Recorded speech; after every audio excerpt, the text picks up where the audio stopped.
wabarakatuh. Baiklah, perkenalkan nama saya De Ananda dengan NIM 2042302227. Saya Nanda Devitasari dengan NIM 2042302231. Di sini kami akan menyelesaikan ujian UAS kami dengan mata kuliah Psikologi Pendidikan. Baiklah, pertama saya akan menjawab pertanyaan apa yang dimaksud dengan belajar. Belajar adalah proses di mana seseorang memperoleh pengetahuan, keterampilan, atau pemahaman baru melalui pengalaman, studi, atau pengajaran. Ini melibatkan penerimaan informasi, pemrosesan, atau penggunaan informasi tersebut untuk meningkatkan atau mengubah perilaku, pikiran, atau keterampilan seseorang. Apa saja aktivitas belajar?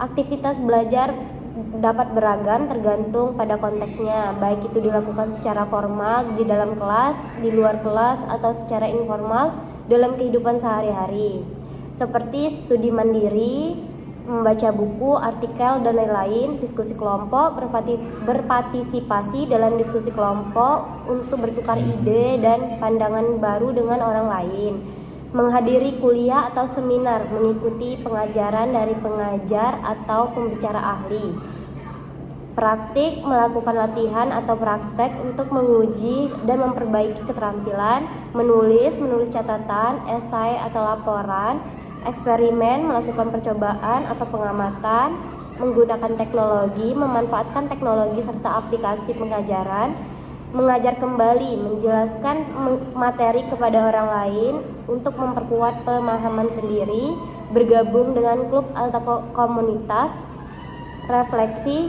merefleksikan pengalaman belajar untuk memahami pembelajaran yang telah didapat dan bagaimana itu diterapkan dalam situasi lain. Baiklah, saya akan menjawab soal yang kedua. Apa yang dimaksud dengan motivasi belajar? Motivasi belajar adalah kekuatan internal atau eksternal yang mendorong seseorang untuk terlibat dalam aktivitas belajar, mencapai tujuan akademis dalam atau pembelajaran, atau mempertahankan keterlibatannya dalam proses belajar. Tujuannya sebuah tujuan yang jelas, spesifik, dapat memberikan fokus dan arah bagi belajar. Tujuan ini berkisar dari pencapaian akademis tertentu hingga penguasaan keterampilan baru. Minat, ketertarikan pribadi terhadap subjek atau materi pelajaran dapat meningkatkan motivasi belajar. Ketika seseorang merasa tertarik, mereka cenderung lebih termotivasi untuk memahami dan mempelajari lebih dalam tentang topik tersebut. Nilai, pentingnya materi atau hasil belajar dalam konteks pribadi atau profesional dapat mempengaruhi motivasi seseorang. Jika seseorang terlihat nilai praktis atau pentingnya dalam mempelajari sesuatu, mereka lebih mungkin termotivasi untuk menginvestasikan waktu dan usaha dalam belajar. Percaya diri, keyakinan diri dalam kemampuan untuk berhasil dalam belajar dapat meningkatkan motivasi. Seorang percaya bahwa mereka dapat menguasai materi atau keterampilan akan termotivasi untuk mengajar tujuan belajarnya. Reward dan pengakuan. Reward atau pengakuan atau pencapaian belajar dapat menjadi faktor motivasi eksternal. Ini bisa berupa pujian dari guru atau teman sekelas, mendapatkan nilai yang baik, atau penghargaan lainnya. Konteks sosial, interaksi dengan teman sebaya, dukungan dari keluarga, atau harapan dari masyarakat juga mempengaruhi motivasi belajar seseorang. Rasa terhubung dengan orang lain dan dukungan sosial dapat meningkatkan motivasi untuk mencapai tujuannya belajar. Motivasi belajar bersifat dinamis dan bervariasi dari waktu ke waktu serta antar individu. Bagaimana cara guru meningkatkan motivasi dalam belajar? Yang pertama, membuat tujuan yang jelas, menetapkan tujuan pembelajaran spesifik, terukur dan relevan dan kebutuhan siswa.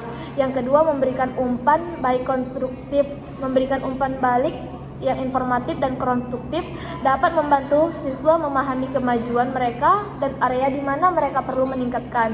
Yang ketiga, membangkitkan ketertarikan, menggunakan pendekatan dan materi pembelajaran yang menarik dan relevan dan kehidupan siswa dapat membangkitkan ketertarikan dan motivasi mereka untuk belajar. Yang keempat, memfasilitasi kemandirian, memberi kesempatan kepada siswa untuk mengambil inisiatif dalam pembelajaran mereka sendiri. Misalnya, dengan proyek-proyek atau penugasan kemungkinan eksplorasi dan penemuan sendiri. Yang kelima, membangun koneksi emosional. Membangun hubungan yang positif dengan siswa dapat membantu mereka merasa didukung dan termotivasi untuk berpartisipasi aktif dalam pembelajaran. Yang keenam, menyediakan tantangan yang memadai. Menyediakan tantangan yang sesuai dengan tingkat kemampuan siswa dapat membantu mereka merasa tenang dan namun tidak terlalu overpowered, sehingga meningkatkan motivasi mereka untuk mencapai tujuan.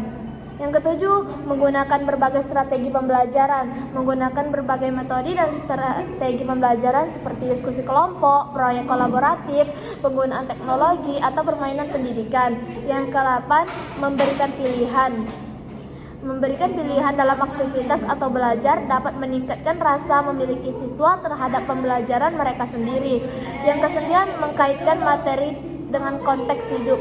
Menunjukkan relevansi materi pembelajaran dan kehidupan sehari-hari atau karir masa depan siswa dapat memotivasi mereka untuk belajar lebih serius. Yang ke-10, mengakui dan memperingati prestasi. Mengakui dan memperingati prestasi siswa baik dalam bentuk pujian verbal, sertifikat, atau hadiah lainnya dapat memperkuat motivasi siswa mereka untuk berusaha. Yang ke-11, menjadi teladan. Menunjukkan semangat dan komitmen terhadap pembelajaran dapat menginspirasi siswa untuk mengadopsi sikap yang sama. Mengapa kesuksesan dan kegagalan belajar disebabkan faktor internal dan faktor eksternal? Faktor internal ada motivasi dan minat. Motivasi internal seperti ambisi, tujuan pribadi, dan minat terhadap subjek atau topik tertentu memainkan peran penting dalam menentukan seberapa bersemangat seseorang dalam belajar dan sejauh mana mereka akan berusaha untuk mencapai tujuan akademis. Ada kemampuan kognitif. Kemampuan ini dan kecerdasan individu mempengaruhi bagaimana mereka memahami, menangkap, dan mengolah informasi. Ada kepribadian dan sikap. Sifat-sifat pribadi seperti ketekunan, kepercayaan diri, dan ketahanan terhadap tantangan juga mempengaruhi kemampuan seseorang untuk mengatasi hambatan belajar dan tetap berkomitmen terhadap pencapaian akademis. Faktor eksternal, dukungan sosial. Dukungan sosial dari keluarga, teman sebaya, dan dukungan sosial lainnya dapat memberikan dorongan yang signifikan dalam menghadapi tekanan belajar dan mengatasi kesulitan akademis. Kualitas pengajaran. Pengalaman belajar siswa dipengaruhi oleh kualitas pengajaran dan mode pengajaran yang digunakan oleh guru. Sumber daya dan lingkungan belajar. Akses terhadap buku teks, fasilitas laboratorium, teknologi, dan lingkungan belajar yang kondusif juga mempengaruhi kesempatan siswa untuk belajar dengan efektif. Faktor institusional. Kebijakan pendidikan, struktur kurikulum, dan sistem penilaian juga dapat mempengaruhi kesuksesan atau kegagalan dalam belajar siswa dalam konteks yang lebih luas. Apa saja teori-teori dalam belajar? Terdapat berbagai teori belajar yang dikembangkan oleh para ahli psikologi pendidikan untuk menjelaskan bagaimana manusia memperoleh pengetahuan dan keterampilan. Yang pertama, teori kognitif. Fokus utama teori ini adalah proses mental yang terlibat dalam belajar. Contohnya adalah teori pengembangan kognitif Piaget yang menekankan tahap-tahap perkembangan kognitif anak. Yang kedua, teori behaviorisme. Teori ini menekankan pengaruh, stimulus, dan respon dalam pembentukan perilaku. Contoh teori ini adalah teori klasik Pavlov tentang conditioning klasik dan teori operan Skinner tentang conditioning operan. Yang ketiga, teori konstruktivis berfokus pada konstruksi pengetahuan dan pemahaman baru melalui inspirasi pengalaman individu. Contoh teori ini adalah konstruktivisme sosial Vygotsky yang menekankan peran interaksi sosial dalam pembelajaran. Yang keempat, teori humanistik. Teori ini menekankan pada kebebasan individu dalam mengajar potensi penuh mereka dan menekankan pada aspek-aspek emosional dan psikologis dari belajar. Yang kelima, teori belajar sosial. Teori ini menggabungkan elemen-elemen dari teori behaviorisme dan kognitif dengan menekankan bahwa belajar dapat terjadi melalui pengamatan dan modifikasi perilaku berdasarkan pengalaman orang lain. Contoh teori ini adalah pembelajaran sosial Bandura.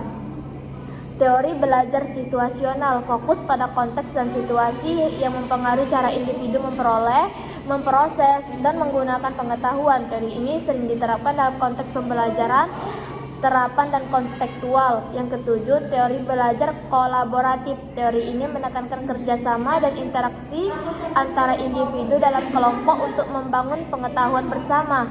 Yang kedelapan adalah teori pembelajaran kondisional. Teori ini menekankan pada peran kondisi-kondisi internal dan eksternal yang mempengaruhi belajar terhadap aspek seperti motivasi, perhatian, dan pengalaman sebelumnya.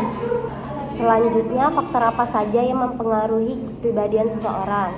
Kepribadian seseorang dipengaruhi oleh berbagai faktor, baik internal maupun eksternal. Beberapa faktor yang mempengaruhi kepribadian seseorang antara lain: 1. Genetik. Warisan genetik dari orang tua dapat mempengaruhi ciri-ciri kepribadian yang mendasar.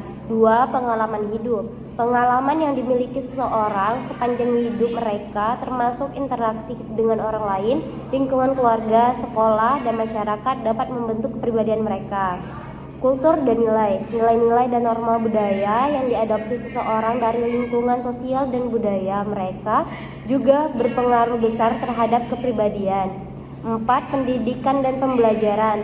Pendidikan formal dan informal yang diterima seseorang dapat membentuk cara berpikir mereka, menilai, dan berperilaku dalam berbagai situasi. 5. Interaksi sosial. Interaksi dengan teman sebaya, keluarga, dan orang lain, lingkungan sosial juga mempengaruhi perkembangan kepribadian seseorang.